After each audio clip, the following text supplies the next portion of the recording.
Continuamos con el estudio de la función cuadrática. En este caso vamos a estudiar dos problemas que están referidos a la función cuadrática, ¿no? Y vamos a ver cómo tenemos que responder en esas dos situaciones.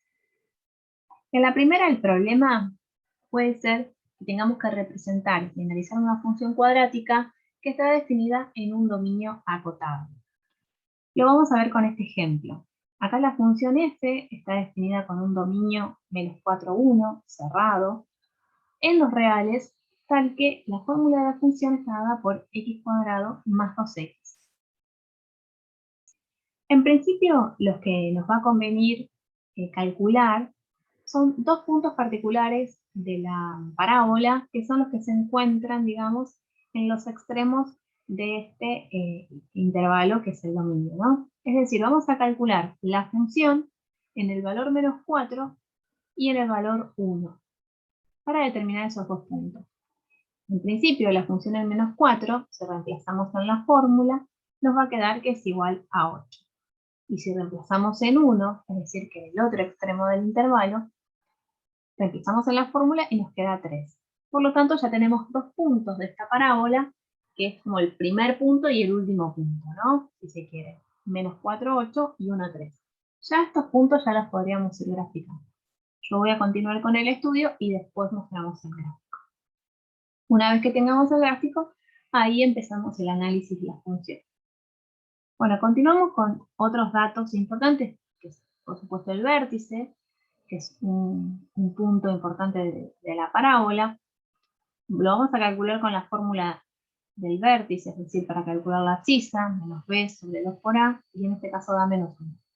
-1 es un número que cae en este dominio, es decir, que el vértice pertenece a la gráfica, digamos, de esta función. La abscisa del vértice la vamos a calcular reemplazando el -1 en la función, y en este caso toma el valor -1. Por lo tanto, el vértice es el punto -1, -1. Y también a partir de esta información ya podemos establecer la ecuación del eje de simetría, que es x igual a -1. Podemos determinar la ordenada al origen, ya que el valor de c en esta fórmula es 0, es decir que la función va a cortar al eje y en 0. Y recordemos que si corta el eje y en 0, también corta el eje x en 0. Es decir que hay una primera raíz que ya la voy a poder obtener, que es x igual a 0, y a partir del eje de simetría, mirando el gráfico, puedo obtener la otra raíz, que es x igual a -2. Acá las anoto y las muestro en el gráfico. Voy ubicando toda la información que conseguí hasta ahora. El punto -4, 8, el punto 1, 3, después el vértice -1, -1, el corte con el eje x y el corte con el eje y, x igual a 0, y la otra raíz, fíjense que si esta es la abscisa del vértice, acá pasa el eje de simetría, está a una unidad de distancia del eje de simetría, entonces la otra raíz va a estar a una unidad de distancia, por lo tanto se deduce que es x igual a -2. En este caso particular, no necesitamos de usar la fórmula resolvente para calcular las raíces. Bueno, una vez que tenemos el gráfico, es decir, unimos todos estos puntos, acá queda la gráfica, fíjense que no hay puntos más allá del -4, 8, ni más allá del 1, 3. Estos son todos los puntos de la gráfica. Bien, una vez que terminamos el gráfico, vamos a proceder a analizar la función. Entonces, vamos a comenzar definiendo el dominio, que si bien ya está en la definición de la función, lo vamos a recordar, es el intervalo cerrado -4, 1, ya que después cuando estudiamos el signo y cuando estudiamos el crecimiento, nos importa trabajar con intervalos que queden adentro de este dominio. Entonces, si empezamos por el signo, podemos ver que la función f es positiva desde -4 hasta -2, que es la primera raíz, y de 0 hasta 1.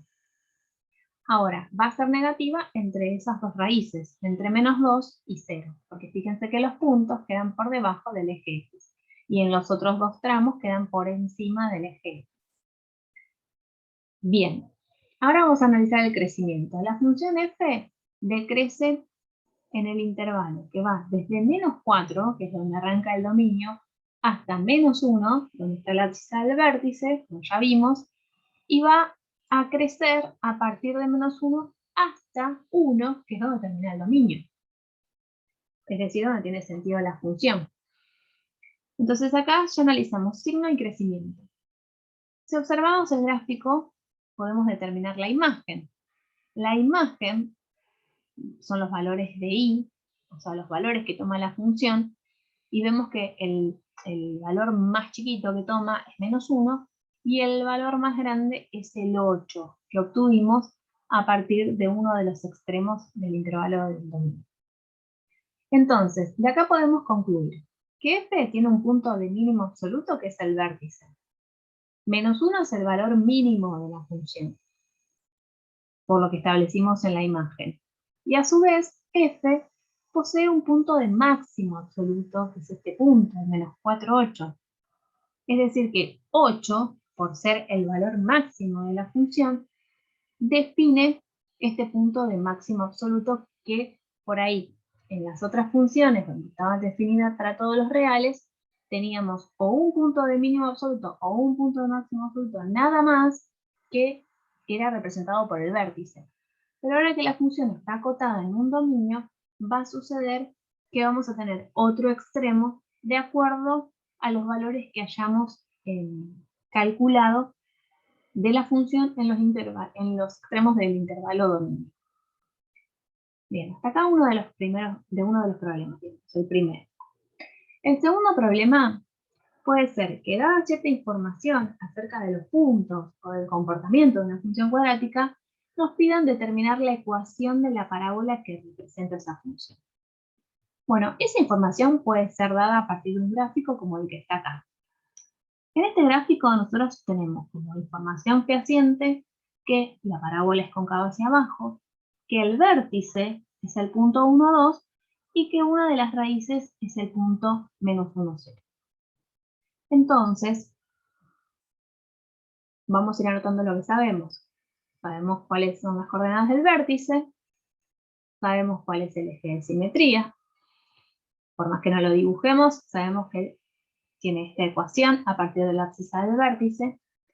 Sabemos que las raíces están una en -1, que es la que podemos visualizar, y la otra, si bien se puede ver que hay un corte con el eje X en 3, lo podemos asegurar porque esta raíz está a 2 unidades del eje de simetría, por lo tanto la otra va a estar a 2 unidades hacia la derecha. En consecuencia sería el valor X igual a 3. Entonces con esta información podemos empezar a determinar la ecuación de la parábola. Como poseo las dos raíces, me convendría pensar en la forma factorizada.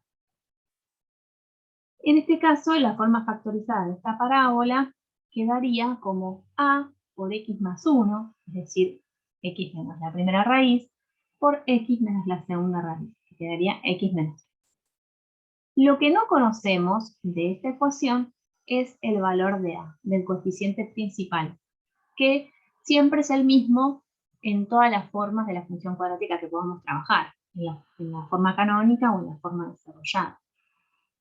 Entonces, en este tipo de problemas, lo que es la incógnita es el número a, el coeficiente principal. Entonces, tenemos la forma de esta función cuadrática, que la elegimos escribir en forma factorizada porque teníamos las raíces, pero como poseemos un punto en particular, que justo acá es el vértice, el punto 1, 2, sabemos que esta fórmula va a verificarse con el valor de x1 y el valor de y2. Entonces reemplazamos en la ecuación por x igual a 1 y por y igual a 2. Entonces me quedaría esta otra ecuación, donde la incógnita es nuestro número a. Entonces y es igual a 2, x es igual a 1 en este factor y x es igual a 1 en este factor. 1 más 1 es 2 y 1 menos 3 es menos 2. Entonces en el segundo paso quedaría esta forma. Ahora 2 por menos 2 es menos 4. Es decir que menos 4 por a es igual a 2. Lo voy a escribir así. Y despejando a, obtenemos que el número a es menos 1. Y eso era lo que nosotros queríamos calcular. Por lo tanto, podemos decir que la ecuación de la parábola, que es lo que nos piden, es igual a menos un medio por esta forma que ya la teníamos desde acá arriba, ¿no? A partir de las raíces. Es decir, cuando nos piden la ecuación de la parábola, la podemos escribir bajo la forma que nosotros querramos o que nos conviene, digamos. Acá la escribimos en la forma factorizada. Como conocemos el vértice, también la podríamos haber escrito en la forma canónica. Es decir, menos un medio, que es el valor de A, por X, menos la abscisa del vértice al cuadrado, más 2, que es la ordenada del vértice. Y ahí termina el problema.